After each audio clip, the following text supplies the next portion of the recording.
Descent into Darkness, Season 2, A Call of Cthulhu campaign.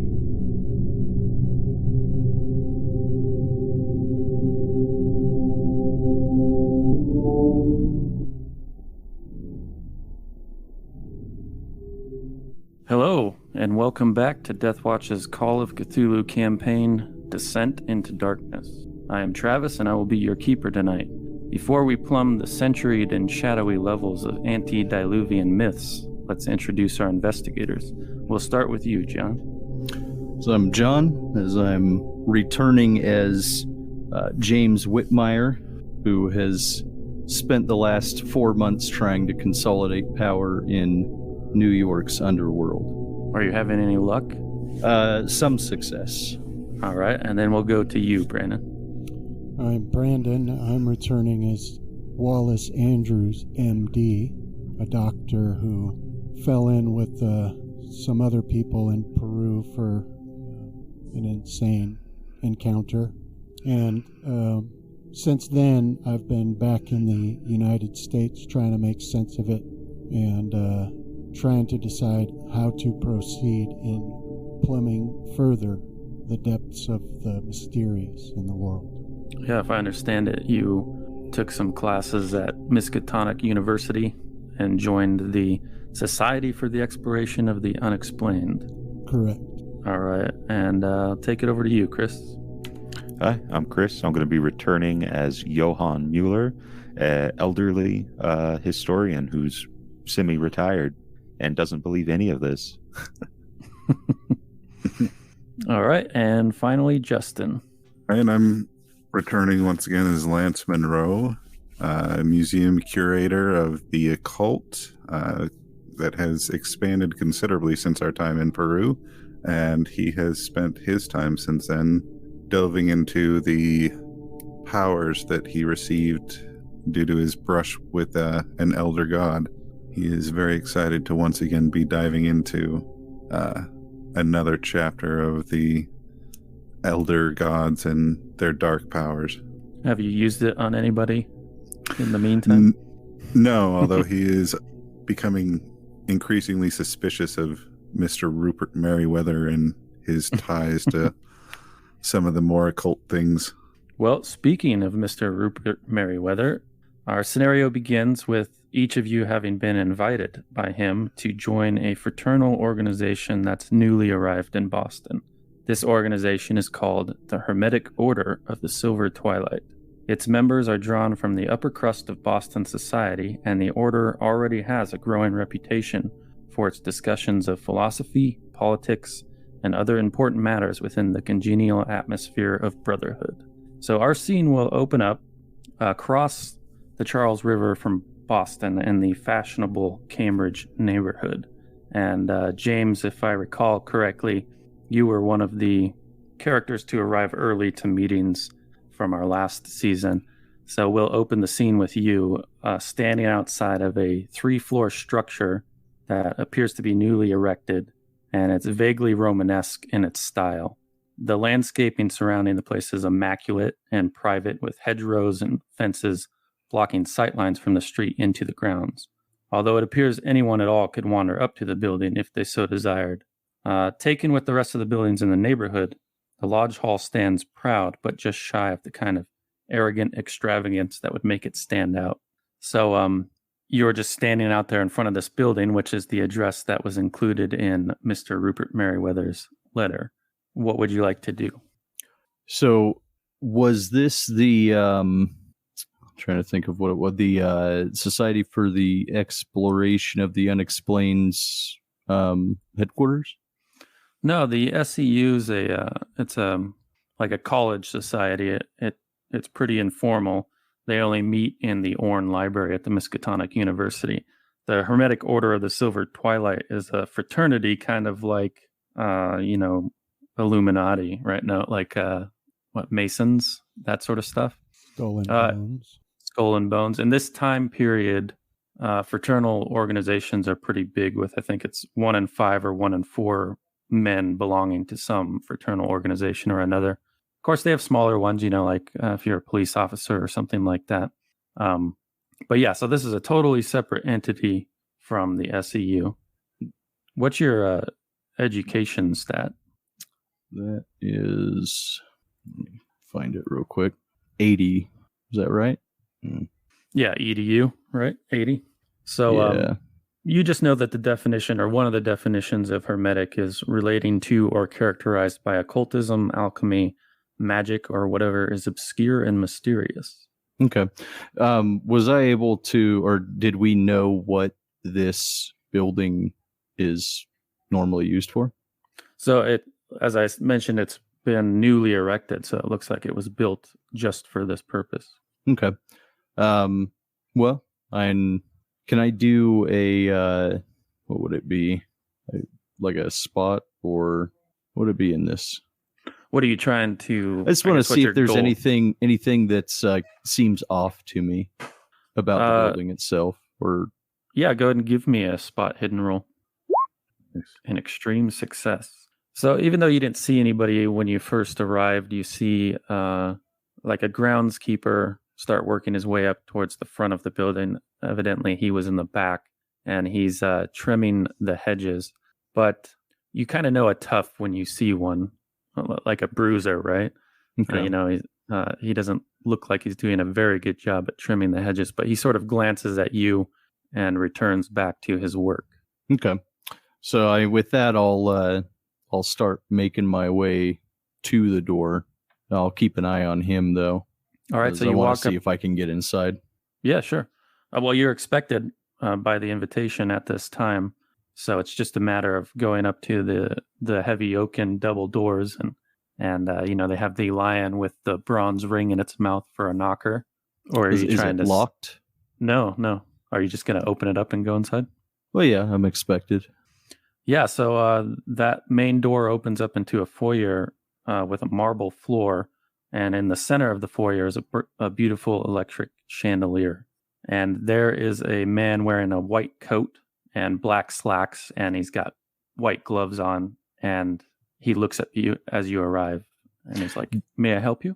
Did we have any information on who we were meeting here? Was it Rupert Merriweather? Right. Okay. Then I'll pull out the letter of invitation and state that I'm here to speak with Mr. Merriweather. So he glances at it, not really reading, what's on the letter, and he says, "May I take your coat and your hat?" As I'll relinquish coat and hat. All right. And you see there's another gentleman standing inside. This is actually the good Dr. Wallace Andrews. So, Brandon, your character arrived a touch earlier, and you've been looking around at this foyer, at the oaken paneled walls, and the fine carpets here and there. And if you want to go ahead and give me an appraise roll. I have failed my appraise. Well, it all looks nice to you. But yeah, you're interrupted from your gazing at everything to see James Whitmire enter the building. And what did you want to do, James, once you're in there? When I see Dr. Andrews, I'll greet him like an old friend. So, "Oh, Dr. Andrews, didn't expect to see you here. Not after that," I'll lower my voice, business in Peru. How have you been? I'll extend my hand and I'll say, "Oh, it's good to see you again as well, Mr. Whitmire. Been well. How have you been?" Good. Usually I'm the first to arrive, but looks like you've been here for a little bit. Do you know what we're doing? Have you met Mr. Merriweather yet? I haven't seen him yet, have I? No, once you've been let in, and if they took your coat and hat, then you've just been waiting there. I haven't seen him yet. I've only just arrived. Okay. Can I attempt an appraise on these items as well? Yeah, go for it. I don't know if I'll do much better than him. Nope. Well, I mean, both of you could clearly tell that the construction and everything they used to build this place oozes wealth, but in a subdued way. So Lance, how are you likely to approach that building? Are you going to walk in as James did, or use the knocker? Oh, I'd probably just walk in. All right. So yeah, as you guys are reintroducing yourself, you see Lance Monroe walk into the building. Do they hide? Because I'll stop talking and just stare. Well, Yeah. I'll go over and extend my hand right away. Gentlemen, good doctor, it's good to see you again. How have you been since our time and our adventures in Peru? Have you recovered sufficiently? Yes. I've been doing all right. And Mr. Whitmire, I'm sure that you've been doing your normal skirting of the law as always. It's good to see you out and not incarcerated. So once again, it should be a pleasure to work with you. I assume that you're both here for this reaching out that they did to Mr. Merriweather.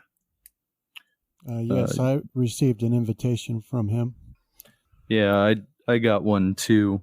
I was if I remember correctly, Travis, didn't some of my loot that I was trying to haul back from Peru get either lost or seized? No, I don't think so. Okay. I know behind the scenes there was, I believe Stanton was trying to get the mask from you, but you defeated him. Okay. And you were able to get it out of the country. I believe what happened was it might have been like temporarily seized and searched, Right. Okay. but they couldn't find it. You were able to sneak it through. Yeah, I'm suspicious of Lance though for that. Oh, I are you? figured he was the one trying to get that mask away from me. So yeah, was that. So And are you obviously sort of playing that out? I kind of feel like with you mentioning that you stop in mid-sentence at his arrival, that it might be kind of obvious. yeah, I'm a little wary of working with him again. All right, so finally to arrive is Johan, and do you just push into the foyer as well? He'd try to, depending on how heavy the door is. He might not be able to. Yeah, you can, but you come in right behind these guys. They're Okay. kind of jammed up at the front of the door there. Yeah, so I guess I'll kind of put my shoulder to it to get the door open.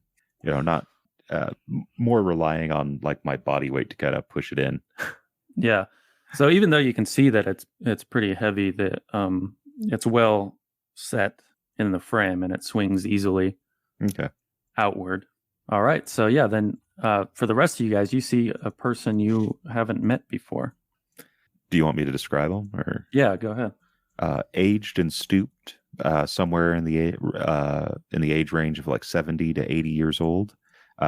He's thin, dressed in a cheap suit that you'd probably see like a teacher or someone of lower income wearing, but still wanting to maintain some sort of formality in their workplace. Gold-rimmed spectacles and a thin pencil mustache sit atop his lip. The spectacles don't sit on his lip; those sit on his nose. So yeah, like just slight and old would be the main characteristics of Johan. So if I see him struggling at all with the door, I will go and help him out. But if I don't, like if he doesn't have any issues, then when he comes in, my being closed off will change a little bit, and big smile and a greeting that you must be here for Mr. Merriweather too.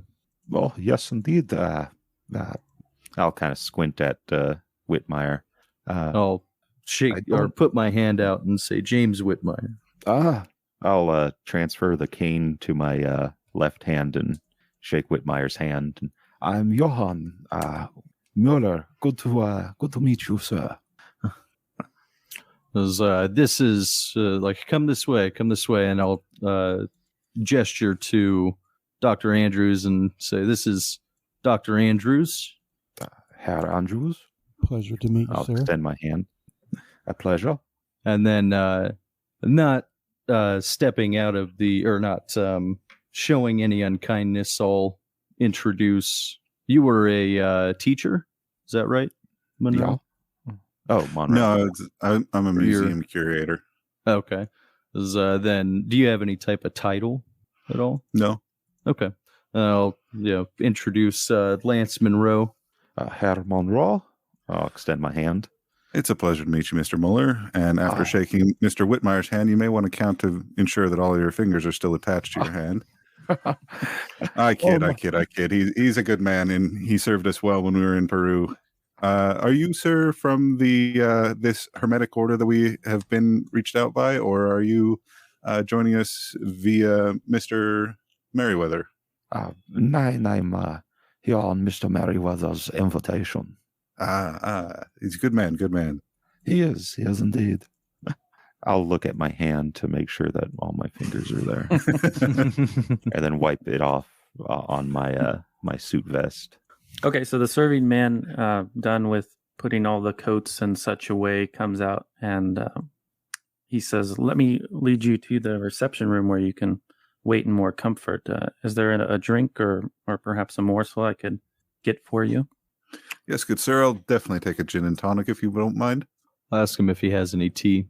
Yeah, he can definitely get you whatever it is you desire, And including finger the alcoholic sandwiches. beverage. Fingers. I believe that I will follow Mr. Whitmire's example and have some tea as well. In an awkward show, I'll fish out a couple of pennies and put them on his tray, Oh, okay. not really understanding that he doesn't really need to be tipped. Well, he gives he inclines his head and thanks for the tip. So the reception room you're led into continues the trend of wealth and all the materials it's comprised of. However, there are plush chairs and small tables for you guys to get seated in while you wait, and then you wait all the duration until your drinks or the morsels that you ordered arrive. And in that case, it's more than just the one serving man that comes back. It's like there's one for each item that was ordered, And as I described, they're all wearing the white gloves, and they make very little noise when they deliver their items and make themselves scarce as soon as their task is complete. Is there anything in this room, or just the seating and tables? Yeah, it's just the seating and tables. Okay. I mean, there are pictures and things on the walls, but they're Nothing out of the ordinary, though. Right? Yeah. Okay. Yeah. I think. Sorry, go for it. Well, actually, I can get the appraise rolls from. I believe Johan and Lance haven't made one. So while I'm doing that, Johan will kind of set himself gently on the edge of a couch or a chair and begin rummaging around in his vest for his pipe. Oh, okay. And, a light. I accidentally rolled twice, but both were failures. So as we sit down, I'll say to both James and Wallace, I was disappointed that you have not yet taken me up on my offer to give you a personalized tour of my museum. Some of the artifacts that we brought back from Peru are very, very good at drawing a crowd. And the work that I've done to enhance the overall setting has been, very, very effective. I've been a little busy, but I might be able to make time for that. Yeah, I was definitely interested in seeing that, and I'll try to make time for it as well. I've been quite busy with university courses. Becoming an educated man yet again.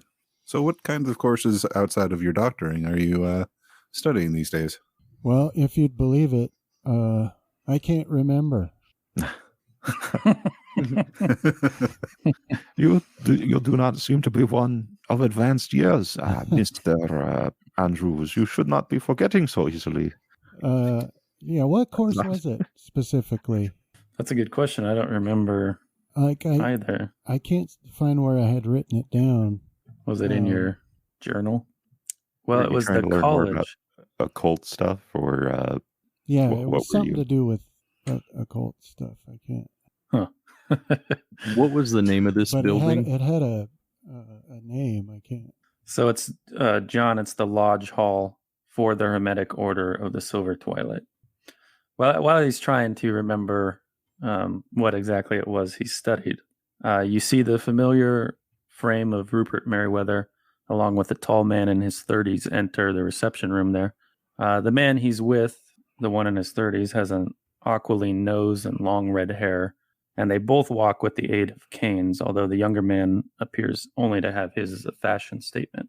The younger man has pale, watery eyes, and there's like a cruel or arrogant cast to them, and it's set in a reddened and pock-marked face, not entirely uncommon to see on folk due to the ravages of disease in their childhood or something like that. While Mr. Merriweather himself looks weary and thin, as though stepping out of the sick room for the first time after a long illness. Although as soon as he sees you guys, his customary grandfatherly smile, lights up his face.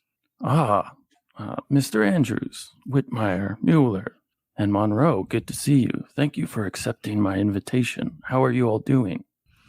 Very good, sir. It is, I cannot express my most magnanimously humble gratitude in your endeavor to include me in this investigation.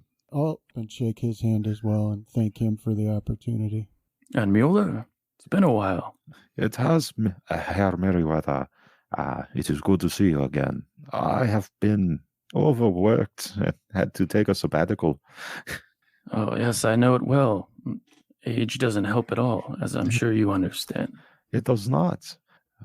What cruel god would have it where we just get more tired the less we do? And Whitmire, how have you been? I've been doing, I'll sit there and think, pretty well. Not as well as I would have expected, but how have you been? As well as can be expected. Oh, where's my head? This is Mr. John Scott next to me. He is the noble philosopher here at the Boston Lodge. And there's kind of a wry twist to his mouth when he says noble philosopher. Him and I have been actually debating a moral quandary for the last half hour, and I wonder maybe you guys can solve it for us. Would you care to? Of course. Let's hear it. All right. Late one night, you are up due to a bout of restlessness. During a walk to cure your insomnia, you overhear two men arguing. You get to a place where you can see them, and they are not aware of you. The argument culminates in one man stabbing the other to death. Just as the murderer flees in the night, moonlight reveals his face. It is none other than a leader in your village, and the patriarch of a large upstanding family, a man you know to be a good citizen and even a friend at times. The next day, the murder is the talk of the village, and the local constable has claimed to have apprehended the perpetrator. The arrested man turns out to be a local drunk and nuisance, a man who once squatted in your barn, breaking the gate to your property, after which some of your livestock escaped and a calf was killed by wolves. The man has caused similar harm to others in the village. The victim of the murder proves to be a miner and an out-of-towner who bears the brand of thief on his forehead, although the constable recovered no stolen possessions on his corpse. The constable produces a bloody knife as the murder weapon, which all but seals the fate of the drunkard. Until now, you've been silent. Do you come forward and reveal the truth, or let an innocent man go to the gallows? What do you think, Mr. Whitmire? Well, and I guess it would be, in my opinion, it would have to be based on what benefit would I get by staying silent? Well, is there something that has anybody brought this to the person that you know to have done this? Has anybody? Sorry, what? So anybody... I mean, it sounds like they know who did it, right? No, they apprehended a drunkard, right? Yeah, you saw like a upstanding citizen actually. Oh, do it. Okay, gotcha. Well, it still goes back to the same thing as how is it going to benefit me if I decide to turn the right person in or don't say anything for letting the wrong person or the innocent person take the fall. Well, Mr. Andrews, perhaps you can throw in on that. Well, certainly this is a mystery, and we must do what we can to find out why the leader of the village slew this man before we decide what to do. He might very well have had a good reason. And the consequences of testifying against him might outweigh the consequences of a man facing the punishment. And what do you think, Mr. Mueller? Is this man who was to take the blame was a nuisance? Or was the man who was murdered a nuisance? I am sorry, my age, Herr Merriweather. Oh, no, that's quite all right. I understand. He was a nuisance, broke your fence, and allowed a calf to be killed by wolves. The one who's blamed? Yes. Oh, then put him to death. When you get to be my age, the death penalty, it comes easier and easier. Yes, and Mr. Monroe.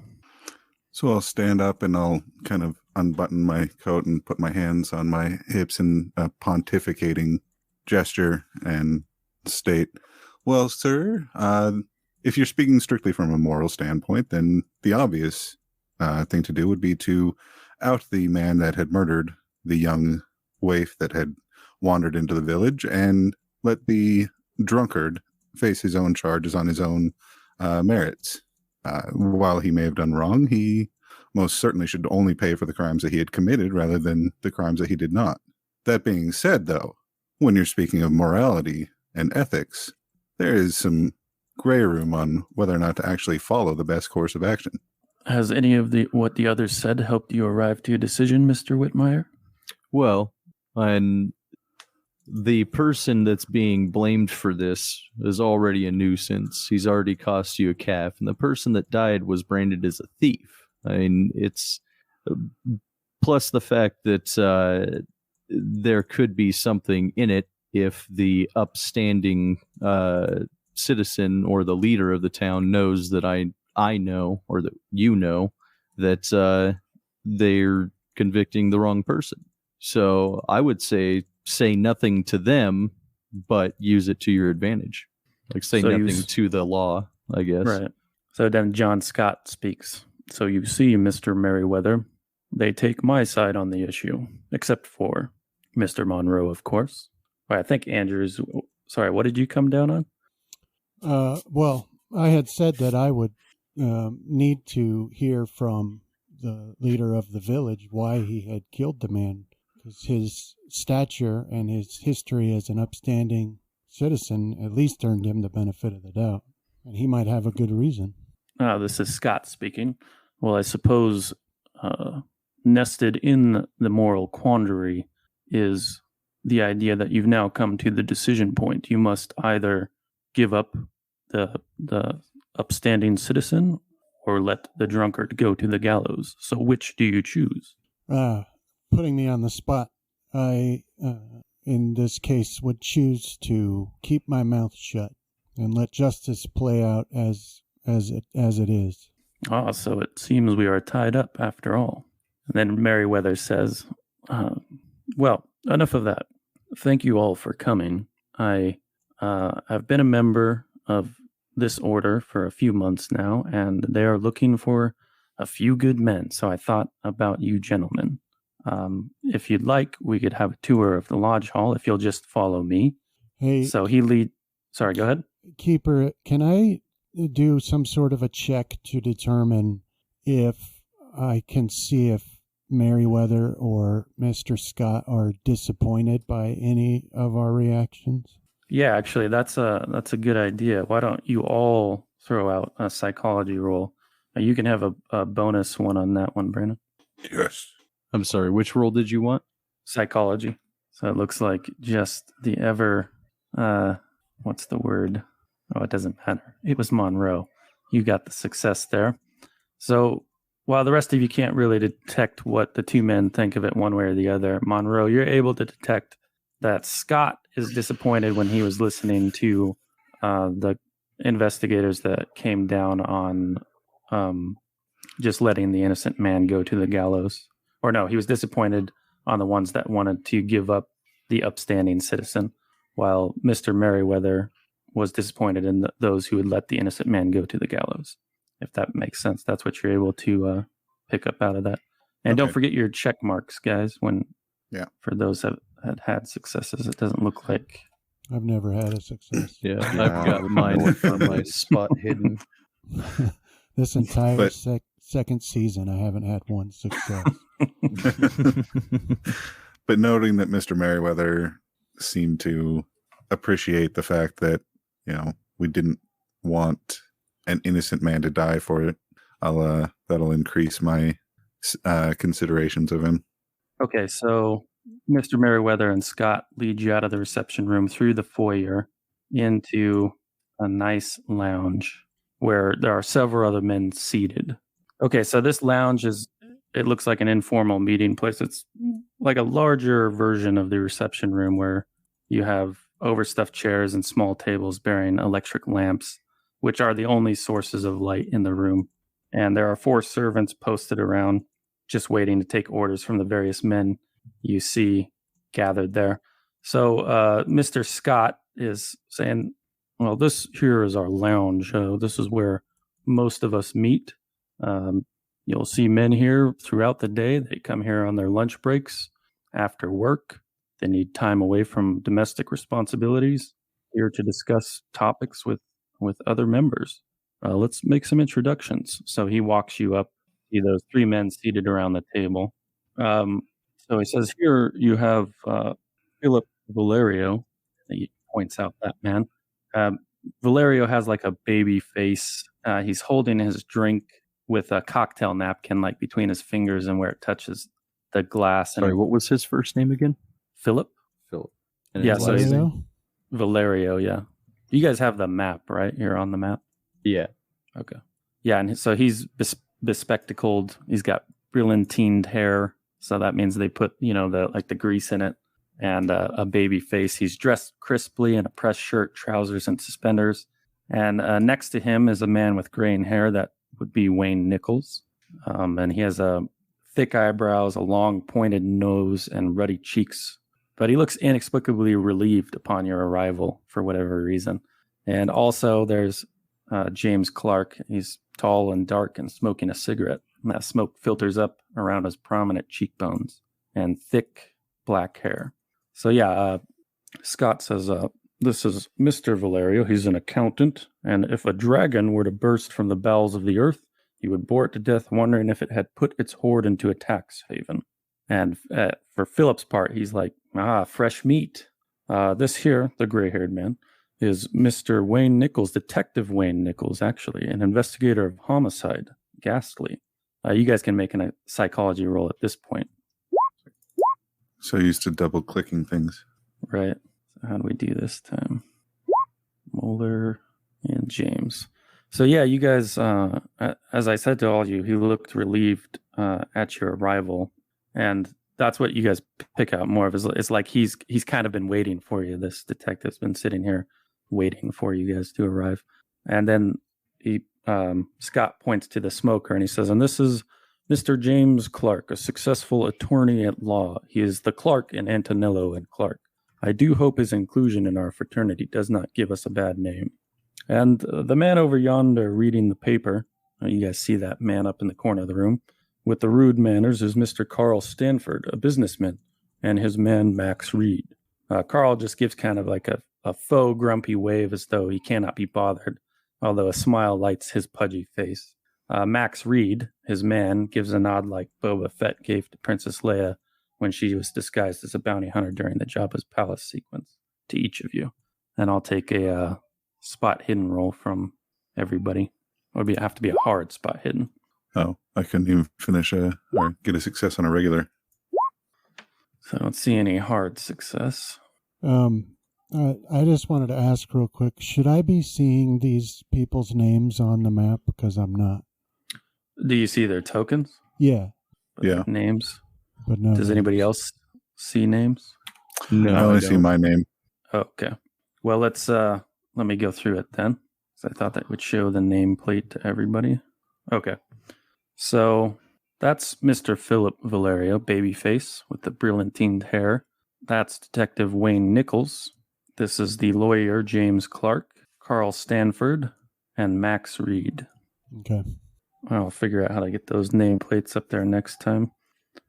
Okay, where were we? All right, yeah, so he just introduces you to the people that are there. He leads you into another room, which is like a big dining hall, and he's giving you the rundown of everything that they have here. You know, he's kind of you get the sense over time that he's basically just showing off the wealth of the place, as though he's trying to attract your interest in possibly joining the order, although not in too needy of a way, if that makes sense. Well, I will inquire, since I'm already a member of the Society for the Exploration of Unexplained, is how one would gain membership into the Hermetic, Hermetic Order of the Silver Twilight. Is that right? Yeah. So Okay. This is Mr. Scott speaking. Well, it's really quite simple, Mr. Whitmire. We just look for men of high standing. We filter for that by requiring a quite sizable set of dues each year. Which would be $500 are the yearly dues. And of course, you need the recommendation from a fellow member, as Mr. Rupert Merriweather has given you. I know it sounds pretty steep, but I think you would find it quite worth it. I'll tell him that I'll take you up on that. And what about the rest of you? Are you interested? Yes, I am. I would love membership in this organization. Out of game real quick, I don't want to give off the impression that joining the order is a prerequisite for continuing the scenario. It's no, that's these not are the case at all. people. I feel that these are the exact type of people that I need to have contact with to increase my underworld's holding, as it could be quite lucrative. Yeah, I have my own reasons as well. And Mr. Mueller and Monroe, are you interested? Well, I would first like to see what happens with our investigation, but on its surface, I really see no purpose in me joining any society like this. That's unfortunate. The Society for the Exploration of the Unexplained seems to be more of the kind of gathering of people that I would typically find myself joining. I see. And you, Mr. Mueller. Yeah, feel free to explore around as you guys to the places that are open to you. Herr Scott, I would have loved to have joined you, but unfortunately I'm just a simple pensioner in the twilight of my years. I don't really want to sell what little I own just to sit around and drink and smoke. I can do that for free at the park. Indeed, Mr. Mueller, but there's more to it than that. I assure you that the men you will meet here can connect you in ways that you may not have experienced in the past. Perhaps I will give you a tentative, I'll think about it, Herr Scott. I understand. And I mean no disrespect or rudeness to you at all. You have a fine establishment here, and you appear to be fine people. Diplomatic answer if I ever have heard one. Thank you, Herr Monroe. Well, he kind of had a quizzical look when you were talking about the investigation, Monroe, like he didn't know what that was about. But Mr. Scott says, well, I have duties to attend to, so I will leave you in Mr. Merriweather's care. Have a nice day. It was a pleasure to meet all of you. The pleasure was mine, Herr Scott. Please have a pleasant day. Yeah, I'll shake his hand if he offers it, or offer my own. Yeah, he takes your hand. It's a warm and strong grip, despite the cruel cast to his eyes. I'll wish him a good day. Well, gentlemen, I suppose we should get down to why you're primarily here, and that is Detective Wayne Nichols would like to speak to you. He's heard of the SEU, you see. Perhaps we should retire to the bar? Most definitely. Sounds good. So yeah, you all trot over to the bar, which is just an adjoining room to the lounge. And Detective Wayne Nichols, he shakes all of your hand, and he has a warm look about him, but you do see there's a sadness around his eyes in the lines that are appearing in his face as he reaches the tail end of middle age. And he says, I've heard of the SEU before. That's actually why Mr. Merriweather connected me with you. I was looking for help in a matter that requires the utmost discretion, and you were the first names that he spoke. But first, before I ask help with this problem that I have, I wonder if I might get your guarantee of discretion. Of course. I promise it's nothing illegal, but perhaps you'll see the need for silence once all is revealed. I would prefer that business dealings with the Order of Unexplained, or Society for the Exploration of the Unexplained, stay discreet. It sounds like one is worried about your reputation. In a way, yes. Well, if you're all agreed to it, then I suppose there's nothing for it but to get right into it. So, there was a man who lived with his nephew in an apartment at 37 Stillman Street, and they both go to sleep on the night of October 31st, 1920. Evidently, this man peruses a tattered almanac that goes on the bedside table next to several empty glasses, which are also arranged on the dresser or the table. There are other almanacs stuffed in drawers. They're lining the rest of the open space on the table. They're underneath the bed. And beneath his pillow is a loaded Colt service revolver. So, on the morning of November the 1st, around 9 a.m., a neighbor contacts the police about a disturbance at the same address, 37 Stillman Street. When a police officer arrives at around 9:15, he hears screaming or a kind of long wailing coming from inside this apartment. The officer attempts to knock at the door, but when he gets no response, apart from the wailing, he forces entry, breaking the door partially off its hinges, and rushes to the bedroom where the wailing is coming from. There he finds the nephew cradling the severed head of his uncle in his lap. The beat cop, Nathan Noya, he cuffs the nephew, puts him in the back of the police cruiser, and then he notifies the station of a probable homicide, at which point I and my partner arrive at the scene around 9:37 a.m. My partner splits off to try and interview the kid, who has stopped screaming, while I go inside. Now, before I tell you any more about what I found in there, let me describe this kid to you. He's 16 years of age, brown hair, brown eyes. He stands 5'7". He's like maybe about 114 pounds soaking wet. At no point during my partner's interview with him, or our interview at the station, or the doctor's efforts at Roxbury Sanatorium, where he now resides, does this kid give us so much as a peep about what happened in the apartment. Turns out he was born a bit touched. He could not or would not speak. We're not sure which. Some 3 months after the incident, he signs a typed confession admitting to the murder of his uncle. I was on leave when this happened, vacationing in California with my family. Anyways, in the room where the murder occurred, this kid's uncle lies dismembered. Perhaps it would be better if you looked at the coroner's report. And he pulls out a typed sheet of paper there. Let me share it with you guys. Okay. Did you get that, the coroner's report? Yeah. Yep. All right. So it reads, autopsy report. Case number BPD 11029-43M. Decedent, Robert A. Dooley. Autopsy authorized by Dr. Dikla. Identified by relative of decedent. Rigor, absent. Age, 39. Sex, male. Length, 72 inches. Weight, 208 pounds. Eyes brown, hair brown. Clothing. Deceased was in a state of semi-dress. White shirt and white boxer shorts both stained with the decedent's blood. Black calf-high socks also stained with the decedent's blood. External examination. Middle-aged, slightly overweight male in relatively good health prior to his death. The victim suffered from total dismemberment at every articulating joint in the body, including each finger segment. This dismemberment was not done in a surgical manner, but by blunt force, as evidenced by the torn and lacerated skin surrounding the joints. Spinal column was mainly intact, except for a severing of bones and tissue around the neck when the victim's head was removed. History. Decedent killed by total dismemberment.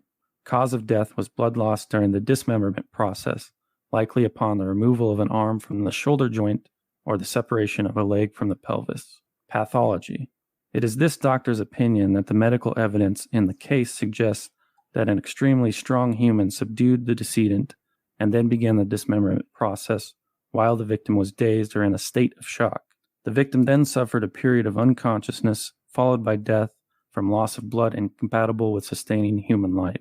Police reports describe the victim having been arranged in a ceremonial manner upon completion of the dismemberment process. The evidence suggests this could not have been an animal attack.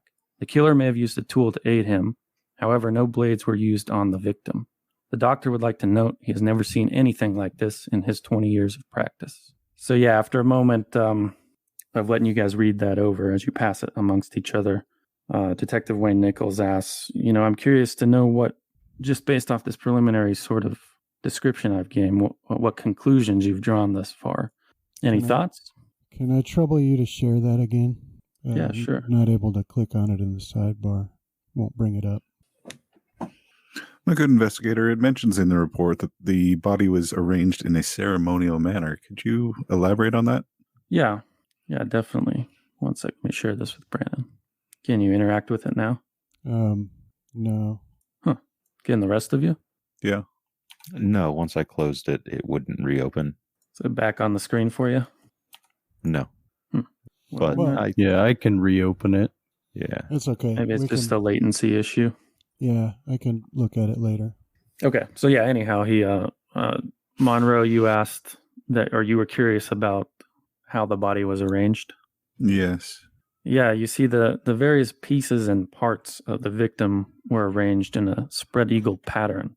I was reminded of a macabre Vitruvian man, except the severed head had rolled to the base of the dresser, presumably when the nephew was arrested. There's another detail that didn't make it into the autopsy. The victim's eyes were removed as well, and I believe the victim did this himself. There were flesh and blood underneath his fingernails. And finally, a strange symbol was painted on the bedroom walls, a sort of stylized eye symbol. Well, there's more to tell. The room, despite what I've described, was curiously free of blood splatter. Not to say there was no blood splatter, but there was less than you might expect. There were droplets as the victim removed his eyes, I think, and wandered to the wall where the largest accumulation of blood splatter occurred. So what I'm kind of curious is if you guys notice this sort of problem I'm describing here. Nephew signs a typed confession. There are details missing from the official coroner's report. And I'm taking sounds off the like case. somebody's trying to hide something. With your description of the nephew and the lack of a bladed weapon having been found, and just the description of it, it sounds like this man was torn apart, but the nephew shouldn't have been able to do that.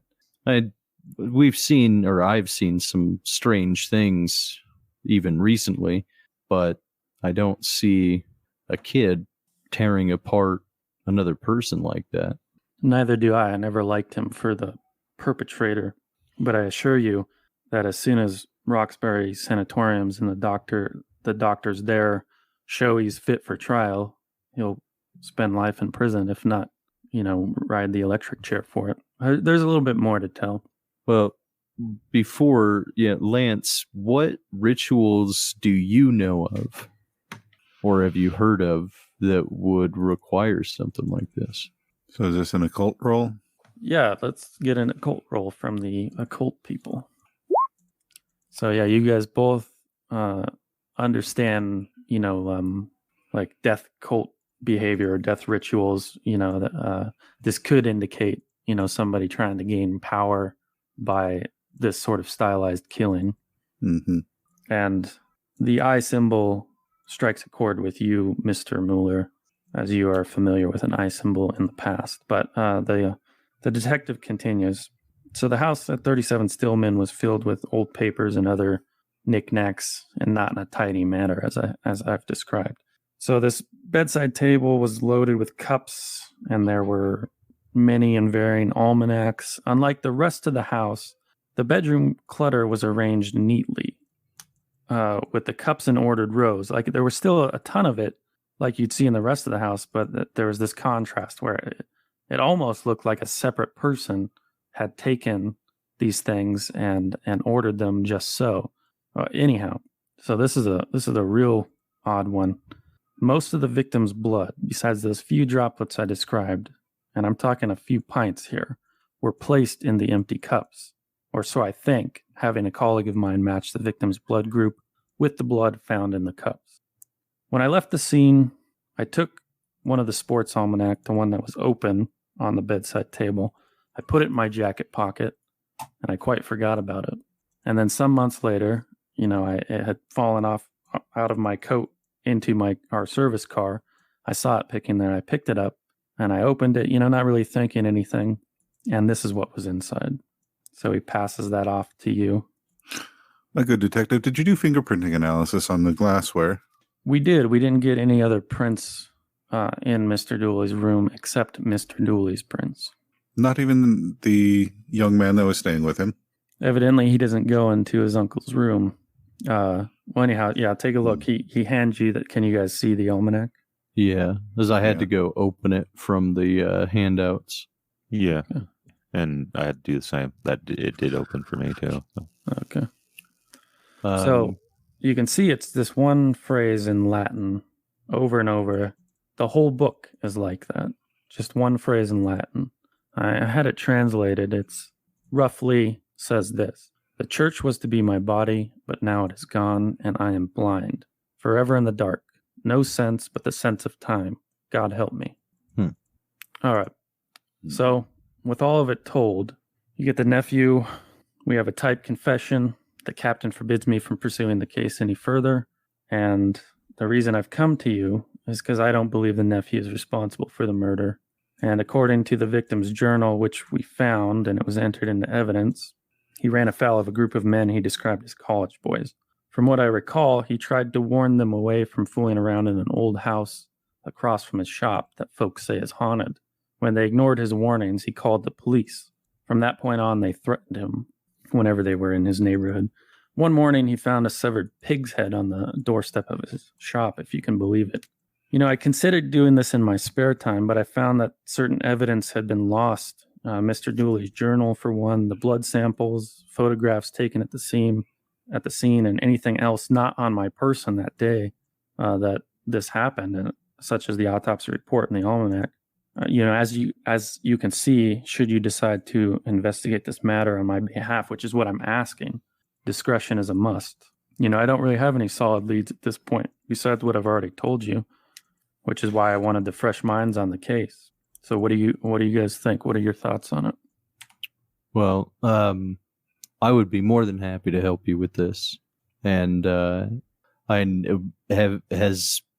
you remember anybody looking into any religious aspects of this, or do you have information on who those kids were?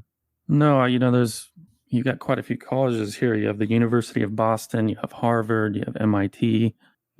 Saying a college boy, especially around the time of year, doesn't narrow it down as much as I'd like. But once that signed confession happened, I couldn't ask anything in an official capacity. The argument I got with my captain about it was quite heated, and he threatened to put me on administrative leave. What is the building in this almanac? On the almanac? Yeah, have you looked into that at all? That's a good question. I hadn't really looked into what building that's showing.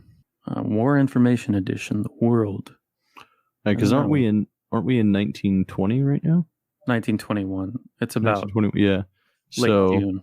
But he apparently had many different almanacs that he read regularly. Right. I guess maybe it was just his thing. Or did those disappear as well? No, all the almanacs that I saw there, I presume, should still be as a state. Okay. I think it was supposed to be passed on to somebody, but any inheritance type stuff is on hold until the investigation comes to a conclusion. And do you happen to know where his estate is being held? Well, it's everything is left as is. It was a crime scene, so we taped it off that day. I went back a few times, but it was just to see if something would catch me different. And as I understand it, Mr. Dooley left it in his last will to go to a friend of his or something to that effect. But because of the nature of the crime and, any transfer of titles, that's just put on hold. So I think his estate was primarily his physical properties, that being his house and his cigar shop. Okay. Do you know who the beneficiary of that was? I didn't have access to that information at the time. Okay. Not that you could do anything about this, but I was over at my partner's, house the other day, and I swore I saw Mr. Dooley's journal just on top of his icebox. And, nothing we could do for it. You would have to break into his place, and, I'm not asking you to do anything illegal, that's for sure. But there is a connection, to that church. I think he meant, when I was reading through his journal, he mentioned it, that old church. What's the address? I forget it now.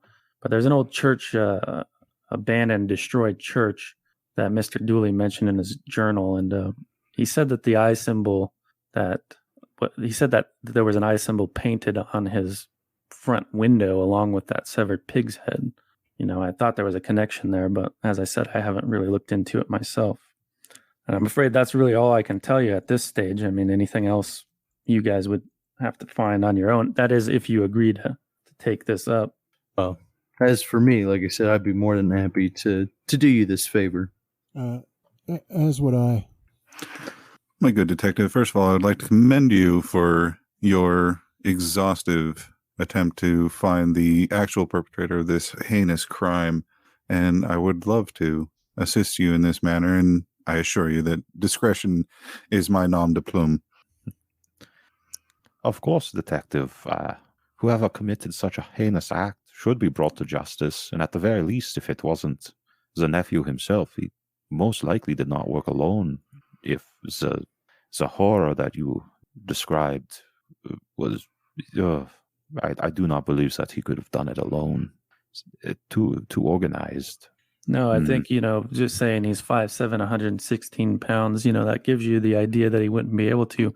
But if you guys are able to visit him at Roxbury Sanitarium, just the sight of him alone will convince you that definitely he wouldn't have been able to do it alone. Mm-hmm. But you will have to pay him a visit. I don't have much in the way to offer you except, like a favor to owe you all, or perhaps if you're thinking of joining the order, I could pay your first year's dues at least. But I appreciate you guys taking that up. I think a favor for a favor is more than fair. Where is Roxbury Sanitarium? Is it in Boston? It's just outside of Boston, about an hour drive to the south. And then I can't bring up that coroner's report, but did I hear something about it seemed like the head had been ripped off of the body? Right. Yeah, pretty much so everywhere there's a joint, like an articulating joint, was torn off, even the fingers. Yeah. So, I should just know that, being a doctor, that, even a grown man wouldn't be able to just tear a head off a body, right? Yeah. Cutting up them bodies is hard work, I'll tell you. From what I've heard. It interesting to me from that angle alone. So I'd be happy to investigate this, detective, and there's no need for you to pay my dues. I'll do this as a favor to you and my own curiosity. Well, I appreciate that from you all. At least do me another favor of having dinner with my wife and I tomorrow evening as a way of repayment, but mostly to keep her happy. We've recently moved to Boston just a year ago, and she hasn't made many connections here, and she always loves to play the host. I would be delighted to join you and your wife for dinner. An evening of stimulating conversation is exactly what I need these days. I have not had a home-cooked meal since my brother left for England, so I will enjoy it. Well, thank you, gentlemen. He gives you the details in how you can contact him, like where he lives, and also where you can fax him. He says maybe not to fax things relating to the investigation or, like directly, but to set up meetings if there's some information you want to tell him. because the fax he gives you goes directly to the police station. And I assume that he also gave us some of the details, like the location of the guy's shop, the church, and his apartment. Right. Yeah. Okay. And what about your partner's address? Oh yeah, I can scroll that down for you here, and he writes that down as well. Okay. One thing I'm Is there curious about. a fax machine here that we could send the information You could to? send faxes here. Yeah. As seeing as how I'm going to be a member as soon as I write this check. Okay. Yeah. He thanks you all again and professes that he must, return home to his wife, as they had part of the day planned together. And he shakes all your hands and departs, which leaves you there with just Mr. Rupert Merriweather, who was silently watching the whole exchange. And he says, a murder case, quite fascinating. I wish that I could join all of you. Unfortunately, I'm going to be traveling abroad, but I would like to offer the services of my chauffeur should you need him, Mr. McCracken. Here's his contact information. If you need, little odds and ends delivered or items picked up or a ride here and there, he is quite capable in that regard. And my good Mr. Merriweather, I know that you have certain resources in finding occult things, and I was wondering if there are any resources you might be able to lend us in tracking down this eye symbol that was paramount in the case. Yeah, I can do a little bit of looking into it before I depart. I appreciate that, good sir. Send you what I find early in the morning. And he says, well, for those of you that are joining, I can collect your dues now, and I believe later this evening they'll have the initiation ceremony. Yeah. So anybody who will need to cut a check for $500. I can just take that out of my cash. Right. Wealth? Yeah. Okay. Or even your assets in this case. There's enough time to sell things off. And so yeah, you guys would write those checks, and Merriweather signals to one of the serving men who comes over with a silver platter for you to set them on, and then he departs somewhere. And he says, yes, as I understand it, the ceremony will be tonight at 7 p.m. For those that are joining this fine order, I will see you all then. Okay. As I took that out of my assets. Okay. Now, the police officer said that he would pay for 1 year of the dues. Right. Was that just for us taking the case, or is it upon completion? I think it's just for, it's just for taking. In that case, I see no reason not to take him up on the offer. Yeah. Because I would very rather least have a it's- favor from him, Travis. Oh, you'd rather? If that's an option, if it's not like absolutely. an all or nothing. Okay. It's always good for a criminal to have a police officer owe them something. Exactly. All right. So with your checks deposited, however they are, either from the detective or from you guys writing them yourselves, Mr. Merriweather departs to his own duties for the rest of the day, and you guys are shown out of the premises, and we will close the scene as you walk into the Cambridge neighborhood thinking about a murder that you hope to solve. Thanks for playing, guys. Thank you, man. Yeah. Thank you, Thank you, Travis. Travis. It was good. Yeah. Looking forward to next week. There's a lot already added to the journal, and is some definite investigation avenues there.